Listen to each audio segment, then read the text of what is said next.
અન્નપૂર્ણા રસોઈ ઘરમાં તમારું સ્વાગત છે. તો ચાલો આજે આપણે બનાવીશું લીલા વટાણાનો પાણીપુરીનો રગડો. તો ચાલો બનાવવાનું શરૂ કરીએ. તો એની માટે આપણે આ લીલા વટાણા લીધા છે, એ આપણે 2 કપ લીધા છે, અને આપણે 3 બટેટાને સોલી અને સમારી અને ધોઈ લીધા છે. હવે આપણે એને કુકરમાં નાખી દઈશું અને બટેટા પણ એની અંદર જ નાખી દઈશું. ચપટી આપણે ખાવાના સોડા લીધા છે, એ નાખી દઈશું. 1 ચપટી જ નાખવાના છે. વટાણાનો કલર સરસ એકદમ ગ્રીન રહે એ માટે થઈને આપણે નાખ્યા છે. 1 ચમચી આપણે મીઠું નાખ્યું છે. ચપટી આપણે હળદર નાખી છે. થોડીક આપણે ખાંડ નાખીશું. આ બંને વસ્તુથી આપણા વટાણા સરસ એવા બફાઈ જશે અને એકદમ ગ્રીન રહેશે. હવે આપણે આની અંદર પાણી નાખીશું. વટાણા અને બટેટા ડૂબે એટલું આપણે પાણી નાખવાનું છે. સારું એવું આપણે મિક્સ કરી લઈશું. હવે આપણે આના 3 વિસલ કરી લઈશું. ચાલો હવે આપણે તીખું પાણી બનાવી લઈશું. તો એની માટે આપણે 4 લીલા મરચાં લીધા છે, 1 આદુનો ટુકડો લીધો છે. જો તમારે લસણ નાખવું હોય તો લસણ પણ નાખી શકો છો. કોથમીર લીધી છે આપણે 1 મોટી વાટકી, અને અડધી વાટકી આપણે ફુદીનો લીધો છે. ફુદીનાના આ રીતે આપણે પાન જ લેવાના છે, ડાળી નથી લેવાની. આ મારા ઘરનો વાવેલો છે ફુદીનો, આસાનીથી ઉગી જાય છે. મીઠું નાખીશું ચપટી, થોડુંક જીરું નાખીશું અને વરિયાળી નાખીશું આપણે 1 ચમચી. ચલો હવે આપણે પીસી લઈશું. તો એની માટે આપણે આ કોથમીર નાખીશું. કોથમીર આ રીતે આપણે ડાળી સહિત જ લીધી છે.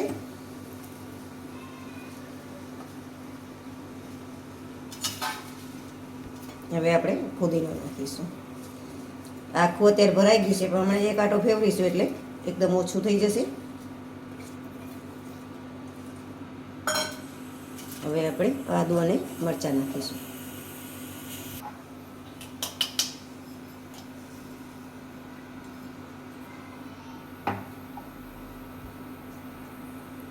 એક ચમચી આપણે વરિયાળી 1 નાની ચમચી આપણે જીરું નાખીશું.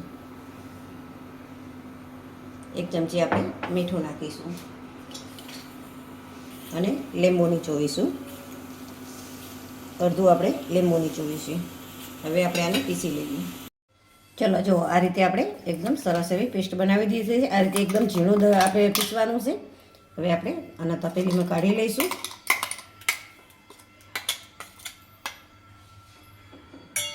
હવે આપણે આની અંદર થોડાક મસાલા નાખીશું. તો આપણે પાણીપુરીનો મસાલો આવે છે એ આપણે 2 ચમચી નાખીશું. મીઠું આપણે અંદર નાખેલું છે એટલે એ પ્રમાણે જોઈ અને નાખવાનું. એટલે અડધી ચમચી હું મીઠું નાખું છું. અડધી ચમચી સંચર પાવડર નાખું છું અને લીંબુ નીચોવશું. અડધું પહેલાં નીચોવ્યું હતું, અડધું હું અત્યારે નીચોવશું. જો જરૂર પડશે તો પછી નીચોવીશ, કારણ કે અમે 1 થી 1.5 લીંબુની જરૂર પડે છે. બધી વસ્તુ આપણે સરસ મિક્સ કરી લઈશું. હવે આપણે આમાં જરૂર પ્રમાણે પાણી નાખીશું. હજી આપણે પાણીની જરૂર પડશે. પહેલાં બધી વસ્તુ મિક્સ કરી લઉં હું.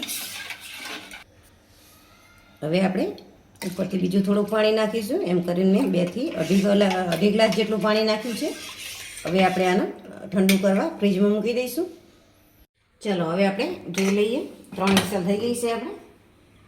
જો આ રીતે બહુ સરસ બટેટા અને વટાણા બફાઈ ગયા છે. એકદમ વધારે નહીં અને એકદમ મેશ થાય એવા વધારે નથી થયા, અને થોડા કચરા આપણે રાખવાના છે.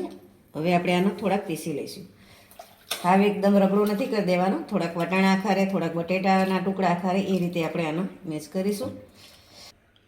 જો આ રીતે થોડાક વટાણા અને બટેટાના ટુકડા રહે એ રીતે આપણે મેશ કરવાના છે.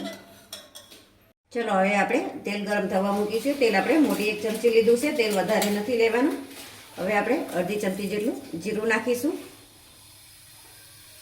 જીરું આપણું પકડી ગયું છે. હવે આપણે થોડીક આમાં હિંગ નાખીશું, 1 ચપટી જેટલી. હવે આપણે એની અંદર આ રગડો નાખીશું. આ રીતે ધીમે ધીમે નાખો, નહીં તો ગરમ તેલમાં નાખશો તો છાંટા ઉડે છે તરત, એટલે ધીરે ધીરે નાખો. હવે આપણે સારું એવું મિક્સ કરી લઈશું. હવે આપણે આની અંદર અડધી ચમચી સંચર મીઠું નાખીશું. 1 ચમચી આપણે પાણીપુરીનો મસાલો નાખીશું. અને આપણે બાફતી વખતે જ રેગ્યુલર મીઠું નાખ્યું હતું એટલે અત્યારે ચેક કરીને નાખવાનું. અને આપણે જે પાણીપુરીનું પાણી બનાવ્યું હતું એ નાખીશું અને સારું એવું આને ઉકળવા દઈશું. આની અંદર આપણે ચાટ મસાલો નાખીશું. 1.5 નાની ચમચી નાખ્યો છે. જો મોટી ચમચી હોય તો 1 ચમચી લેવાનો. હવે આપણે આમાં મરી પાવડર નાખીશું. મરી પાવડર નાખજો, બહુ સરસ આનો સ્વાદ આવે છે. 1 ચમચી આપણે મરી પાવડર નાખ્યું છે અને આપણે સારું એવું ઉકળવા દઈશું. ચલો, આ રીતે આપણે રગડો સરસ એવો ઉકળી ગયો છે. હવે આપણે ગેસ બંધ કરી લઈશું અને આપણે અડધું લીંબુ નીચોવીશું. આની અંદર આપણે પાણીમાં પણ લીંબુ નીચોવેલું છે એટલે એ પ્રમાણે આપણે આમાં લીંબુ નીચોવાનું મિક્સ કરી લઈશું.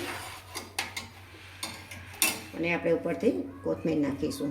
લાલ મરચું મેં આની અંદર નથી નાખ્યું, આપણે ઉપર ગાર્નિશિંગમાં નાખવાનું છે એટલે વધારે તીખું ના થઈ જાય એ માટે થઈને મેં લાલ મરચું આની અંદર નથી નાખ્યું. ચાલો, આપણો રગડો, પાણી અને પૂરી ત્રણેય વસ્તુ તૈયાર છે. તો આપણે જો પહેલાં પાણી તૈયાર કરીશું તો થોડીક આપણે કોથમીર નાખીશું અને ઉપરથી આપણે થોડીક બુંદી નાખીશું. જો તમારે મીઠું પાણી બનાવવું હોય તો પણ બનાવી શકો. અમારા ઘરમાં કોઈ મીઠું પાણી ખાતું નથી એટલે હું નથી બનાવતી. હવે આપણે રગડા પર થોડું ગાર્નિશ કરીશું. આપણે લાલ મરચું લીધું છે,